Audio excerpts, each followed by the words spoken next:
Well, hello. Welcome to the Let's Get Carried Away show on this Sunday evening. Hope you are all fit and well. Wasn't so much a shock, was it? The result at the end of the game at Arsenal. Hello to Colin Major this evening, lads, and hello to David Walker. So yeah, the game itself, it was like, do you know, we played really, really well for long stretches of the game, and I think, if Bobby had put his chance away early on, then I think you'd have been looking at a different outcome. I thought we played some good passages of play. We kept hold of the ball, we passed it around well, but at the end of the day, it was just the firepower wasn't up front. They showed their class. They showed how deadly they were up top, and that's where the difference is. You give Arsenal just a split second, and the Punisher, and that's what they do, and that's why they're top of the league and one of Europe's best teams. But I thought the score flattered them a little bit. Looking at that scoreline, you think 3-0. God, we got absolutely hammered. But we didn't. We're far from it. We did not get hammered in any which way, shape, or form. It was just their finishing was deadly.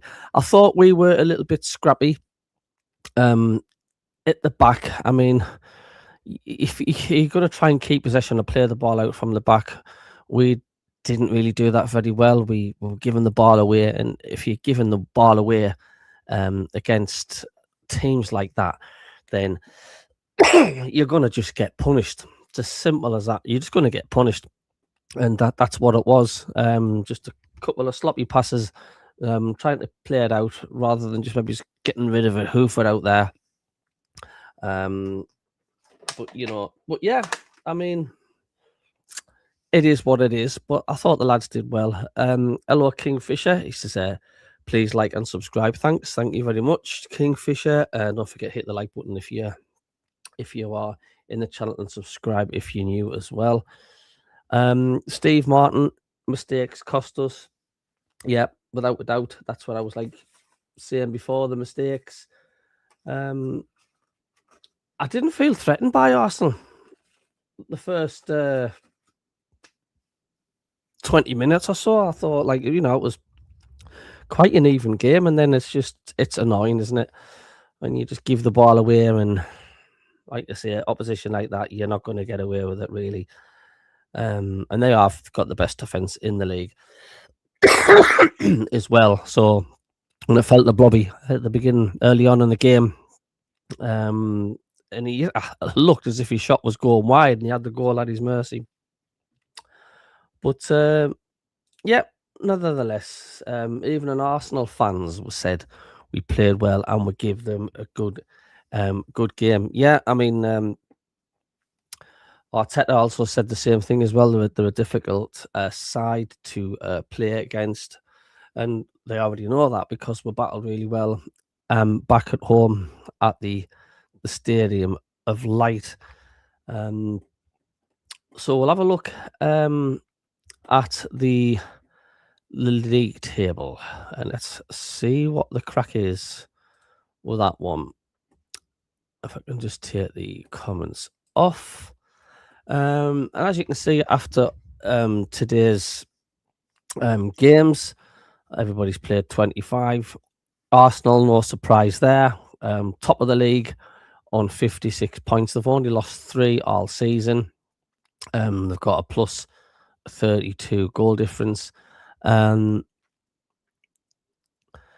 Man City 6 points behind now. That was a weird state of affairs today at Anfield. I don't know if anybody's seen that. Yeah, Colin, there'll be possibly Rob's going to join us later, but I'm going to start doing a show every Sunday just because of the fact there's no football on, and you do other shows, and there's quite a lot of, there's always a Sky game on, so it just gives people a chance to pop in and get some more viewers to come and join because there's no matches on. So that's why I'm doing it on the Sunday evening. and I can feel a sneeze coming on.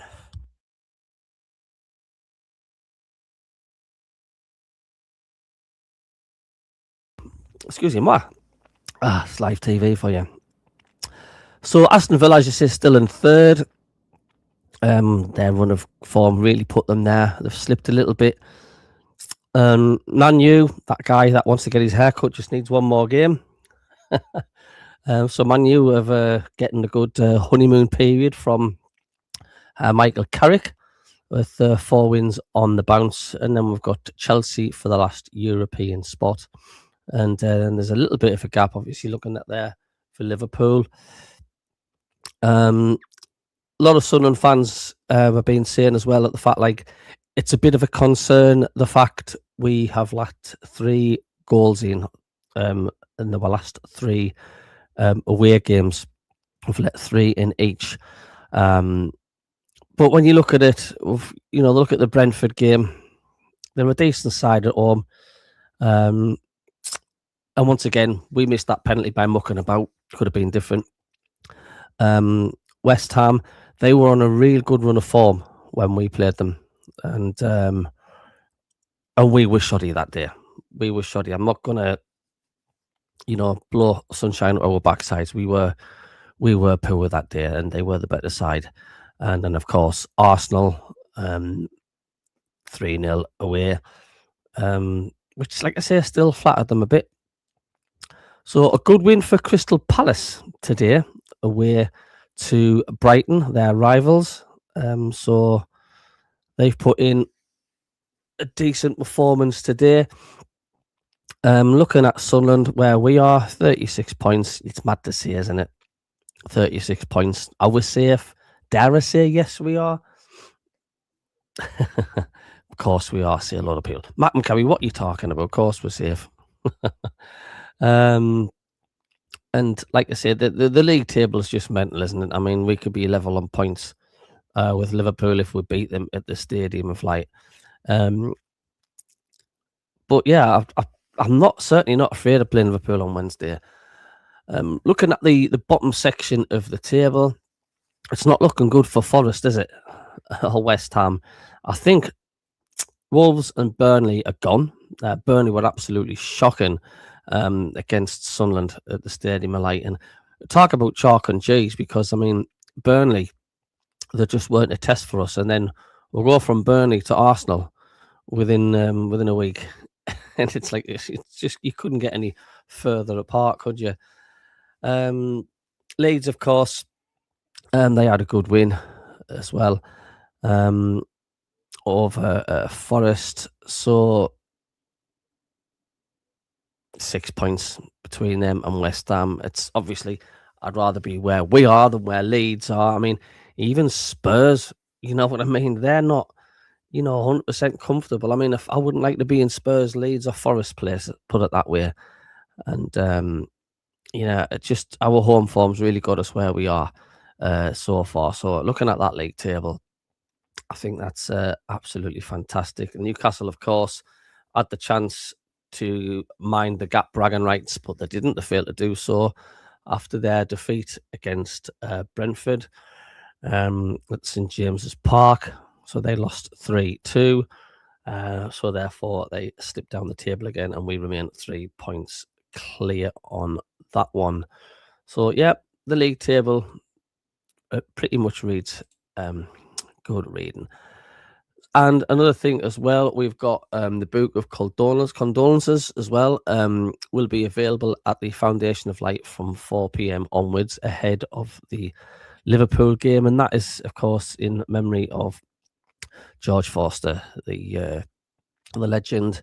That is the Sunderland fan, which we just didn't quite reach the 100 not out, God bless him. So no doubt you'll need a few books to fill in. A very, very popular figure there. So if you're going to that, go there and just sign and show your condolences for George there at the Foundation of Light. So back on the chat, where are we? Steve Martin says, for me, in all our games, we're giving the ball away. Yeah, it's something that needs to be tidied up, doesn't it? It's like I did mention that when you play in Arsenal, you've got to be extra careful. But really, when you're in the Premier League, you've got to be doubly careful because you're just going to get punished constantly. Um, hoof the ball away if you didn't feel confident enough that you've got anywhere to pass the ball out, just put it out for a throw in, or just clear it when we're trying to pass it around at the back. And you give the opposition the ball in dangerous positions, then you just kind of get punished. Yes, Kingfisher ref didn't want to give them a card. The referee was just letting so many yellow card decisions go. Um, for Arsenal, it was unbelievable, really, when you think of it. Um, once again, it's just because of the top of the league, big team, Arsenal, whatever. He was holding back, but I wasn't too impressed with the referee. There was definitely a couple of yellow cards that could have gone to Arsenal, and they didn't. Got away scot-free there. Yes, Colin, I'm on my own for the time being. Rob's going to see if he can join me later on. City robbed of a goal. Yeah, I know it's a strange one, that Steve Martin. It's one of those, isn't it? It's like it's the rules. What do you do? Do you go by the rules, or do you go by the love of the game? And that goal should have stood. But it just makes a bit of a mockery of the game, that, didn't it? If anybody's seen that, you're on about the when Man City's third goal. I think it was Alisson that came out, and he was right up the other end of the pitch because there was seconds to go, and City broke free, and the ball was passed into the net from about the halfway line, and there was a tussle between Szoboszlai and Haaland. Szoboszlai pulled Haaland first, and then Haaland back to Szoboszlai. The ball rolled into the net anyway, didn't even touch it, but the referee brought it back, and for a foul from Szoboszlai, and it was a scoring position, and he got sent off, even though the ball was in the net. So, bit of a farcical carry on there, but a good win for City nonetheless. Daytona Fire, hello. This is Arsenal dominated the game. Fouled Bobby all match. Tactically, we got yesterday wrong. They dominated the game, which was understandable. They had a lot of passing, a lot of possession, which you're going to get. They're going to do that against a lot of teams. Don't forget, we're still missing Xhaka. Well, like I say, it was just a few silly mistakes yesterday, passing mistakes, which cost Sunderland heavily. But apart from that, I'm not too disappointed with our performances and stuff. But definitely next season, looks like we'll be in the Premier League. That we really, really need to polish up on our away performances. David Knight, hello David, all right? He says, good evening all. Put Saturday's game out of your mind and just think of whopping Liverpool in the week. And yeah, well, we're not afraid of Liverpool without a shadow of a doubt. And it's going to be difficult. Like, it looks like we're without Xhaka again, and they are a quality opposition. There's no doubt about that. We'll just have to be at our best, and a noisy stadium of light can maybe help roar the lads on to a victory. Yeah, he also says still unbeaten record at the Stadium of Light for the season. So let's give it your best shot and keeping that record. David Watt, yeah, Spurs can win next game. Of course, I think they're at home against Newcastle. Yeah, they certainly can.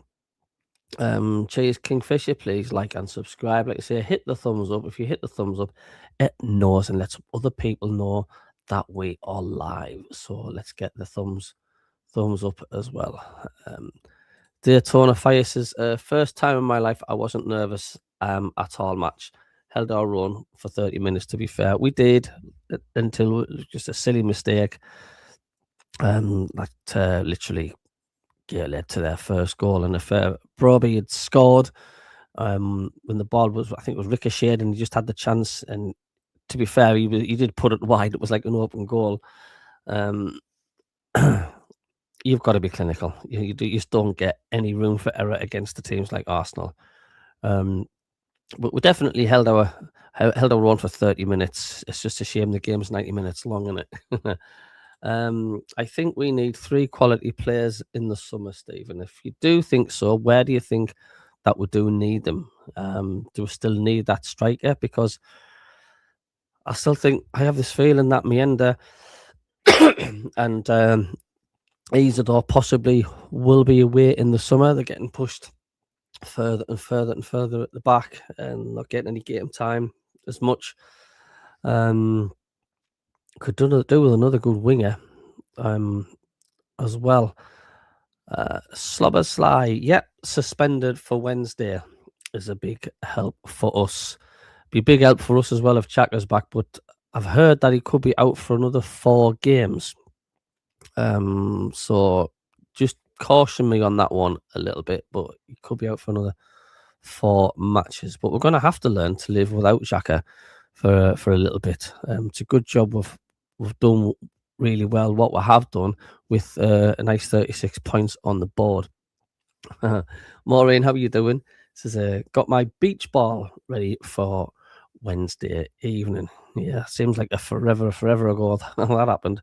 Of course, if it happened now, I think VAR would intervene and have something to say about that. But yeah, that seems a long time ago.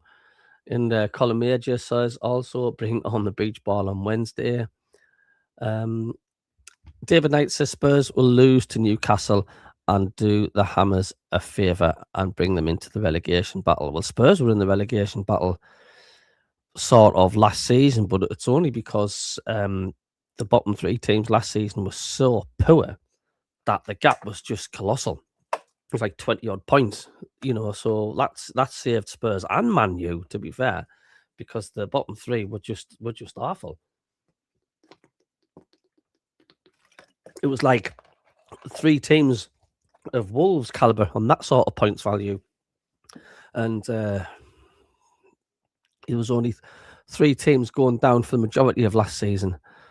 Thanks Pixel Rich for the thumbs up. Like I say, it just helps the channel get noticed. I am going to be doing this on a Monday night as well. Just like I say, there's no football on, and it gives other people a chance to come in and watch it because there's no other distractions. Army and Navy says David. David White says not sure about that. Both teams are very bad. Hopefully the Saudis away record continues. Well, it's the home form as well now, and I think they've lost 2 home games on the bounce in the league, I believe. So yeah, they're shouting for Eddie Howe out, the majority of them. Maureen says it was the last match my brother went to before he passed. Oh, my condolences, Maureen. Yeah, before he passed. Well, he at least he got to see an unusual piece of history in football. Do you know what I mean? Certainly is a one-off, and of course, I think we went on to win that game as well. Didn't I think we won 1-0? Stephen Martin says a central defender, a striker who can score 15 to 20 goals, and wingers. I mean, yeah, they're so hard to come by. Strikers, aren't they? They're just, everybody wants them, but so far they've signed well, they've recruited well.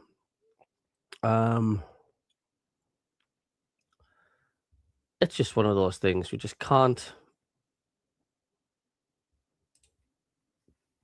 do anything against certain teams. We're gonna lose games in this division. There's no you can do about that at all.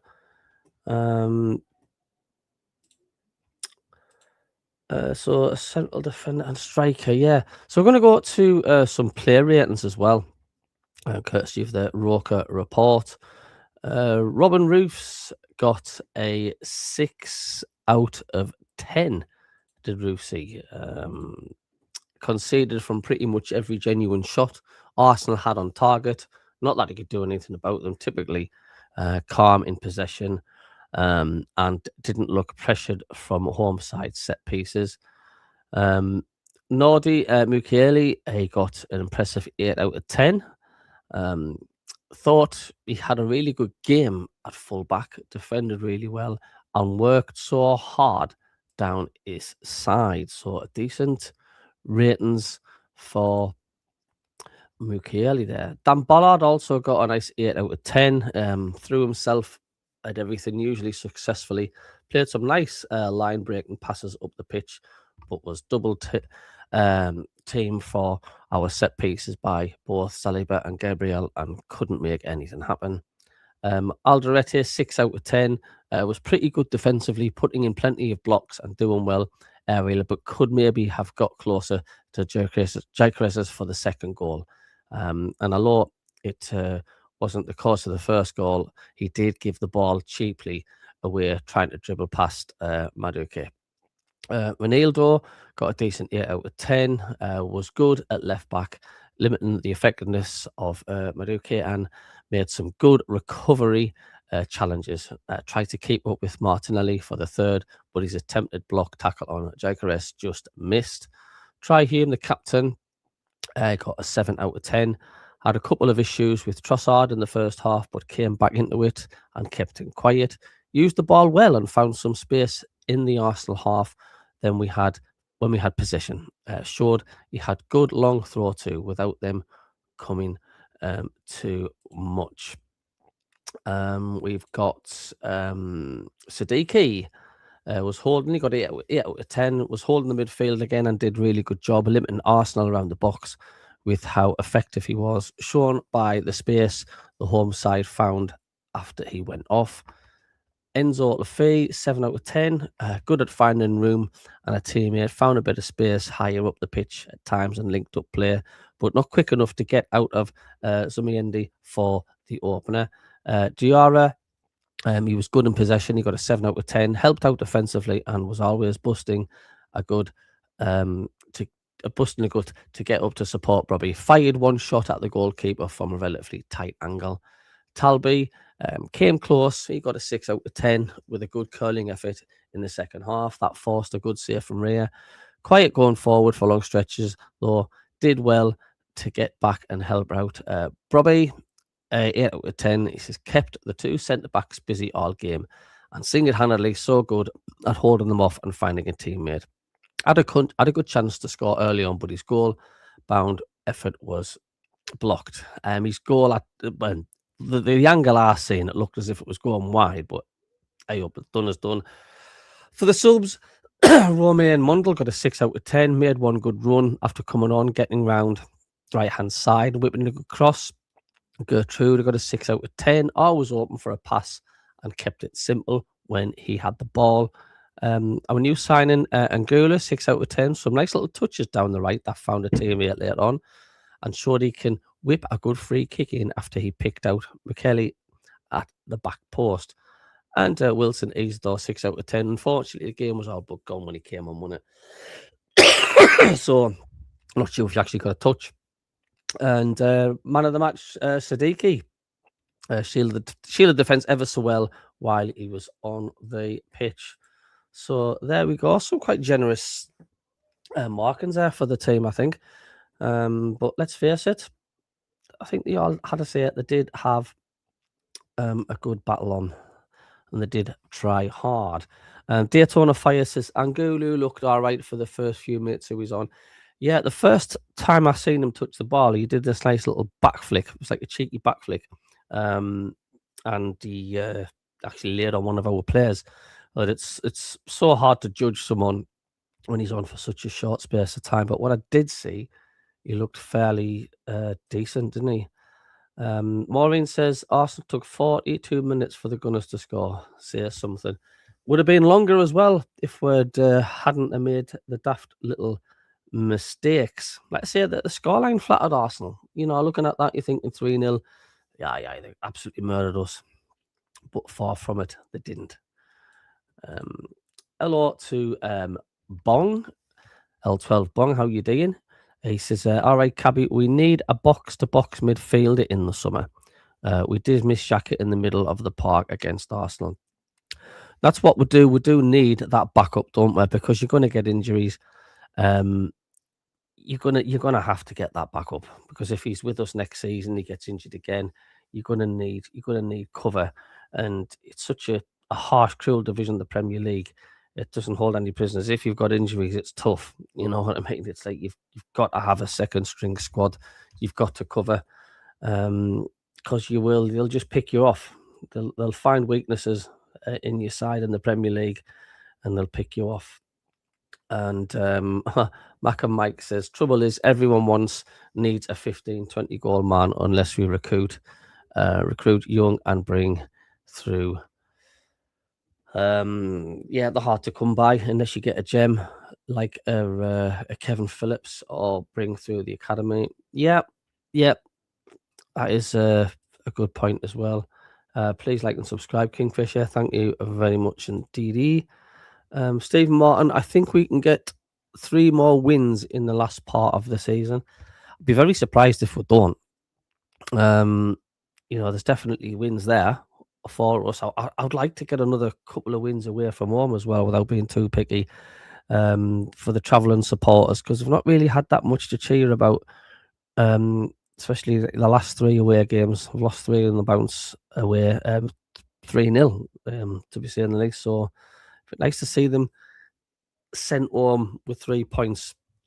But saying that, they are still chuffed a bit with what the team's performed this season's been fantastic.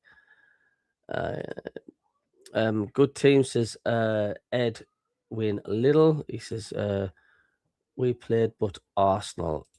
Daytona Fire. They didn't deserve 3-0. Arsenal didn't do much, but what they did very well. And this is just the caliber of a really, really good quality side. You just give them chances and they'll put their way. A bit like Man United at Old Trafford. It was a similar sort of game. I didn't think they were all that. We give the ball away. Our defence was a bit scatty, and they beat us 2-0. But yeah, this is what happens when you're just ruthless up front, isn't it? You just get a sniff of goal, and you put your chances away, and they did. And hats off to them. Bring on Wednesday against Liverpool. So we'll move on to the Liverpool game on Wednesday then. So then, what are you lot thinking in the chat, Liverpool? And do you think we're gonna get the 3 points? Are we gonna do it? Would you be happy with a point? Slavasly is missing because he got a red card today. But like I say, you just can't underestimate any team. But I do fancy Sunderland to put in a solid performance at the Stadium of Light, with a crowd behind. Liverpool have looked really, really dodgy, haven't they? For the last, for most parts of this season, really. They've gone through really good, bad purple patches. So I think they could be there for the taking, but like I say, it depends on how we do without Xhaka. But I'm gonna go for I'll go for a point. I'm gonna go for a point. Kingfisher says a draw, but hoping we get a win. Edwin Little says, yes, mate, 3 points we will do. But yeah, I mean, we can. It's going to be more of a test than Burnley, and put it that way. Can Sunderland go the whole of the season without losing at home? Be great. I mean, we've still got some very hard games coming up. I think we've got Chelsea at the Stadium Light to play. I think that's near the end of the season. We've got Man United to play at the Stadium of Light. I think we've got Spurs as well, and then Liverpool, and I think we've got Forest as well. And if I'm correct, I think that's everybody played at the Stadium of Light. Hello, Marco, 3773. He says, I think our formation needs to be 5-3-1-1 when we play away from home. The last 3 games um, we've played 4-2-3-1 and we're too open. A few people have said that about the formation, that it just would just seem a bit jaded when we're away from home. We just seem to be too open, and that's possibly why. You think Regis Labrie would learn from that, because he's a top class manager. But the last 3 away games we've played 4-2-3-1. It's weird, isn't it? It's just weird. We seem open. We seem a bit stifled as well. Like, we don't seem to have that free flowing football that we do play at the stadium. Of like, it's an odd one. Colin Mayer just says, Wednesday, win this one for George. Absolutely. And he says, hi, Cabby, how is everyone? Yeah, we're all doing this as well. We're doing really well. So I believe Sunderland are on Sky or they're on TNT. I'm not too sure. So I think it is on TNT as well. So not many different channels these days. It's on TNT. You just don't know where to bloom and look, do you? I'm just looking at some headlines coming in here as well regarding sort of transfers for the summer coming in. That there we go. I'll just remove that comment. So where are we? Yep. Sunderland could join a queue of clubs who could try and sign Fulham midfielder Harry Wilson in the summer. That's according to ex-Everton, Aston Villa and Aberdeen Chief Executive Keith Winers, speaking exclusively to Football Insider, who has heard Sunderland may make a move for Wilson. Everton's former chief, Keith Winers, who served as a CEO at Goodison Park between 2004 and 2009 and now runs a football consultancy advising elite clubs, is not discounting Sunderland signing Wilson. Speaking on the new edition of Football's Insider's Inside Track podcast, Winers believes Wilson could hit some form if he wants to leave Fulham.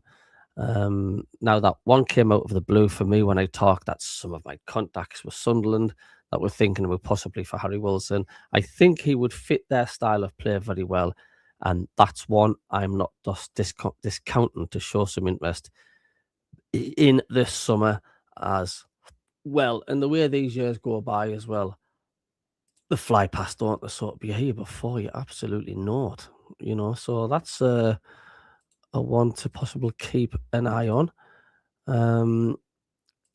I'm also hearing as well, like a lot of people chatting, could this be Mundle, Mienda and Isidore's last season at the Stadium of Light with Sunderland? They're just not Premier League quality. Some people have said we need to keep hold of Mienda. You think he's a young and he's going to come through.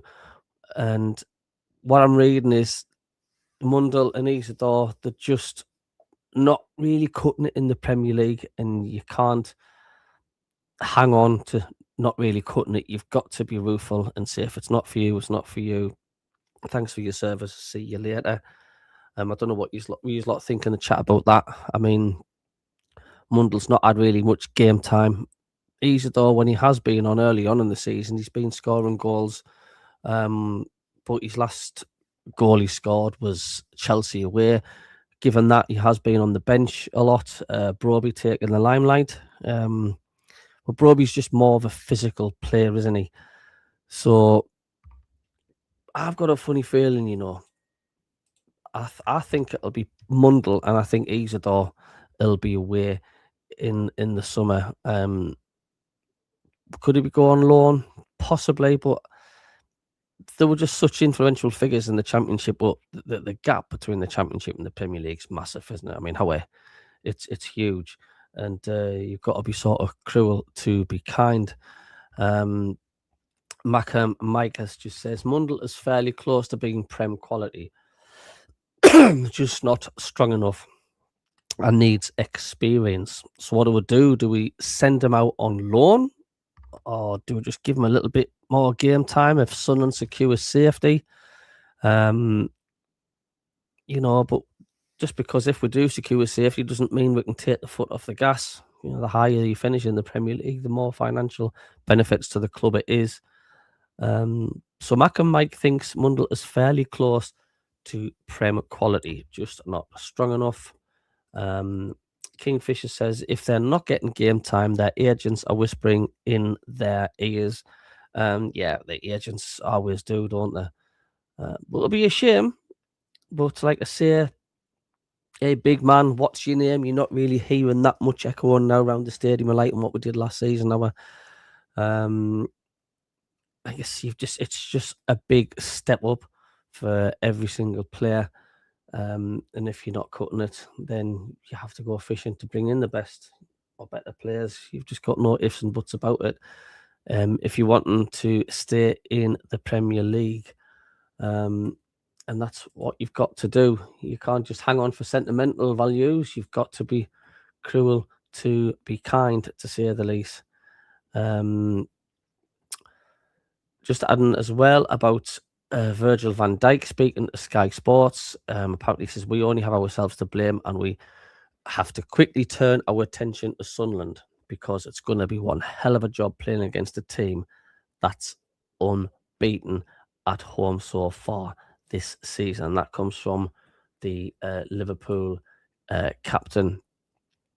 And let's read some more of the comments online. Scott says, get new lad thrown on and go for the win. Eileen says, let your goalkeeper play as a midfielder. Kevin Newburn says, set pieces could be handy. They look shaky on them. They're also play at the high line. Stephen says, Michele didn't take a single long throw on Saturday. He must be carrying some sort of knock. Hope Angulu gets a decent amount of time to impress. Dean says, hope they bring their peach bomb. Not they will need it anyway. VAR will stamp that out if it happened. That's not going to be. Stephen says, I think Michele's long throw could be very handy. And a look at EAT for Ballard or Alderete could be value. Also, Enzo accurate corners could bring Broby and above 2+ Michele into play. And of course, Sean says they're missing their best player as well, which is Slabberslide because he got sent off against City. Eden says big chance opening up for us, especially with Slabberslide being out, no doubt by far their best player this season. But like I said, don't forget we're also missing Granit Xhaka, which is a huge miss as well. Mac and Mike says not sure actually any of the players we have got rid of so far were Prem quality. Clark, Bellingham, and Watson. Bellingham, definitely. I mean, it's Watson hasn't worked out for Brighton for him, has it? He went to Brighton and he's mostly been on the bench, and he's now away. I'm trying to think which club has Watson gone to. Anybody know in the chat? I do know. It's on the tip of my tongue. I think he's gone on loan, hasn't he? As Watson. Clark, I mean, he's starting to hit form with Ipswich. He's gone to Millwall, Mark. Oh, yeah, that's right. He's gone to Millwall. But Clark, yeah, he is scoring goals again for Ipswich, and he's doing well. He's a really good Championship player, but whether he steps up to the Premier League, you've just got to make massive changes if there's any weaknesses. Same with Pat Orr, do you know what I mean? I like Patterson. I like Patterson a lot. But like I say, I don't know much about the keeper we've brought in, whether he's any good or not. But I guess you've just got to put your trust and faith in the hierarchy with the players that they've sent in. What they've brought in, should I say, because they've been absolutely immense, without a shadow of a doubt. Can't argue any which way at all. They've been absolutely superb. Oh, this is an interesting one as well. Where are we? Where are we? Yeah, the this tackle here. Arsenal fans apparently calling for Neildo to be sent off despite Gyökeres scoring. But it's a bit like, I don't know. The Arsenal fans have an 11th commandment. You must not tackle any of the Arsenal players so they can fall down without being touched if they do anyway. Gyökeres always scores against, seems to always score against us. Did he play for Leeds, Gyökeres? I think he did. Didn't he score against us as well for that?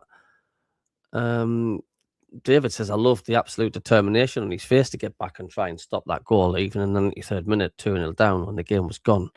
To be honest, but we're not giving up mentality. But yeah, I mean, a good point here by Bruce.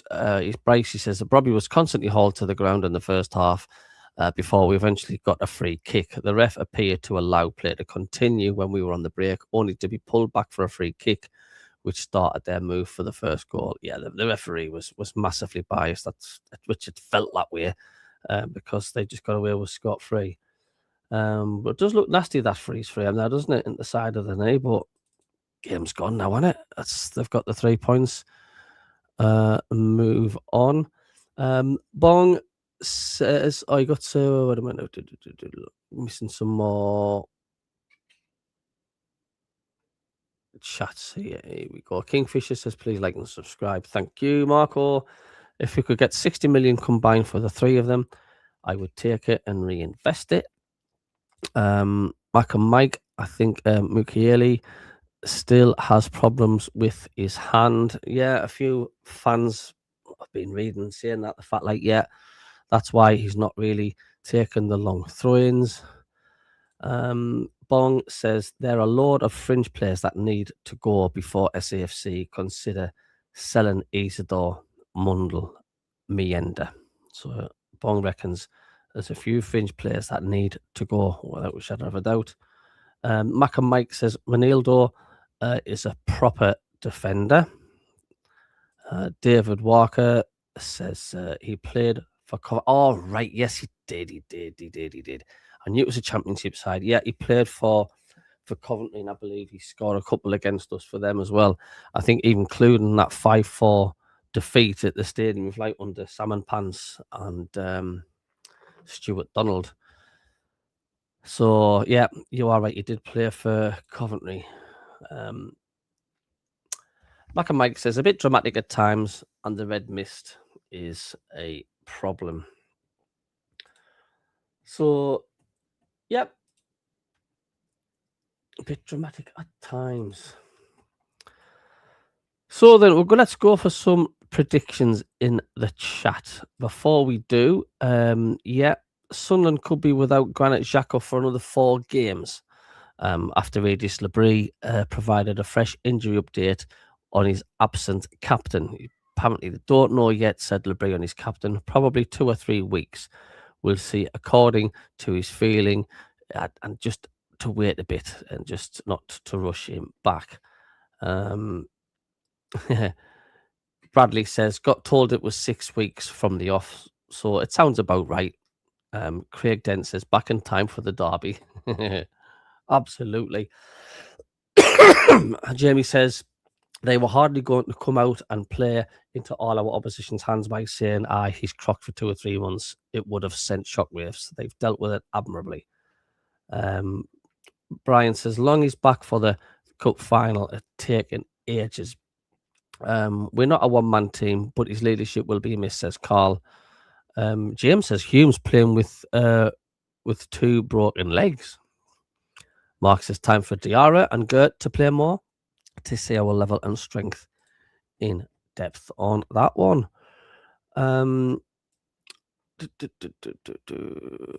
Kingfisher, he says, is there any youth players that you would bring through Clabby?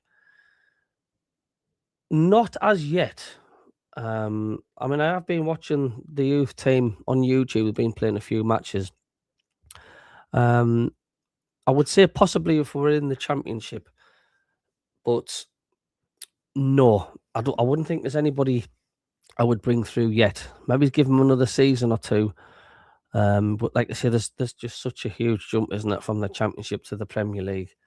But there's nobody in the youth at the minute that catches me. I've got a good set of players, and we've on a good run of form. The under 20, the under 21s, when you want to call them, that plays for the Premier League too. But no, that's my answer on that one. Daytona Fire says dilemma on Wednesday. Watch the match or play in darts single competition. The pub will have the game on, won't it? Oh, I cannot. I just hate any sort of distraction when Sunderland's playing. I just can't focus properly. It's like I've got to be where the lads are playing. Yeah, it's a difficult one that like.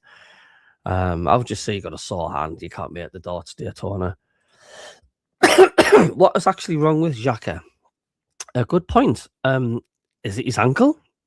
Has he gone over on his ankle? Has he strained something that way? What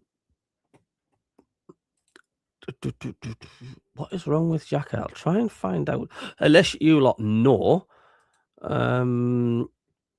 Someone tells me it's something to do with his ankle. Let's see if I can find anything.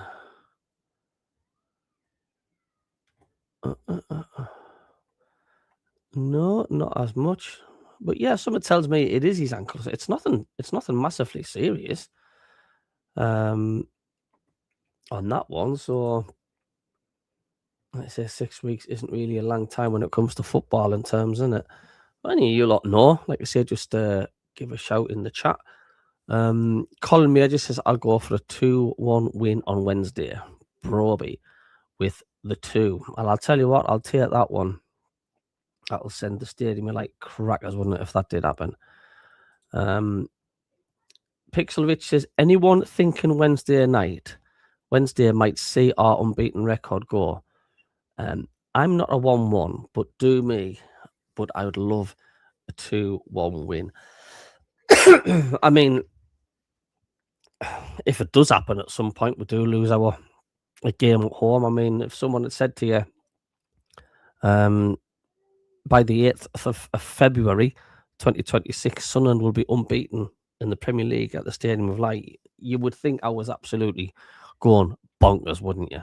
You really would.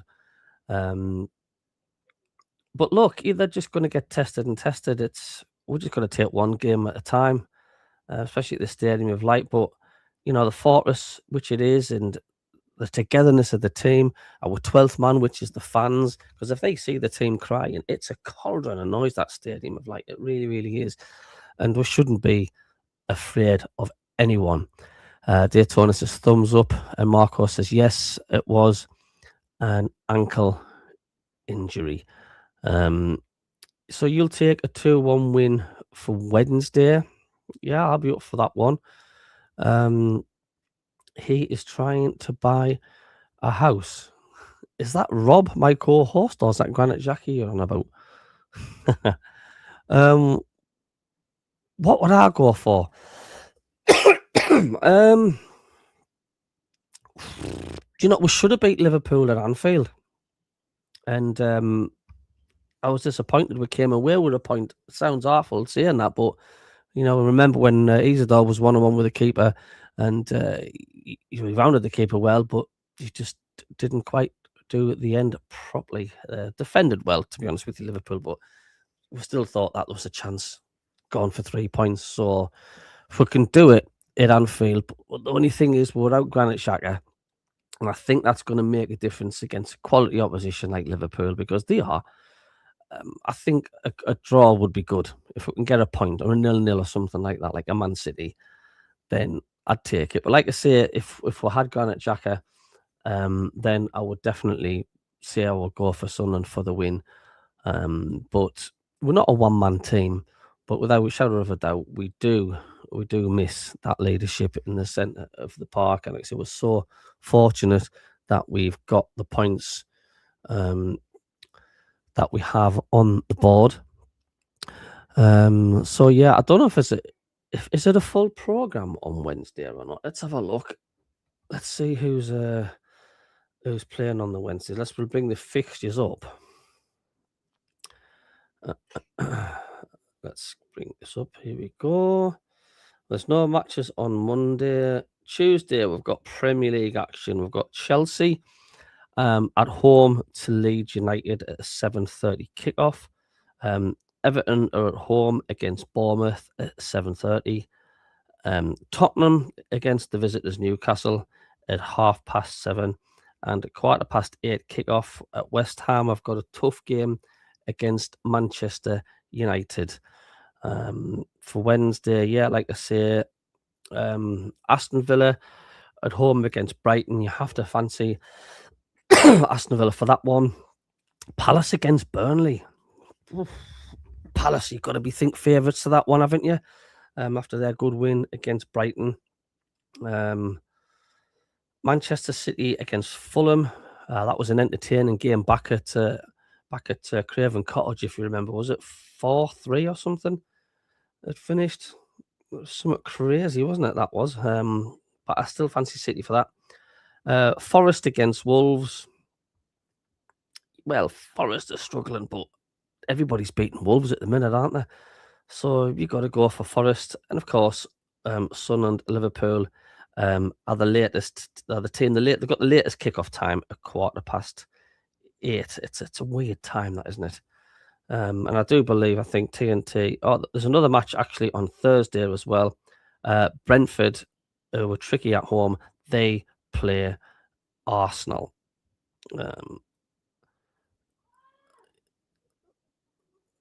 And then we've got, I think, is it the FA Cup on Sunday? FA Cup, Oxford away at the Sunderland. I'd like to see us get a good cup run. Put it that way.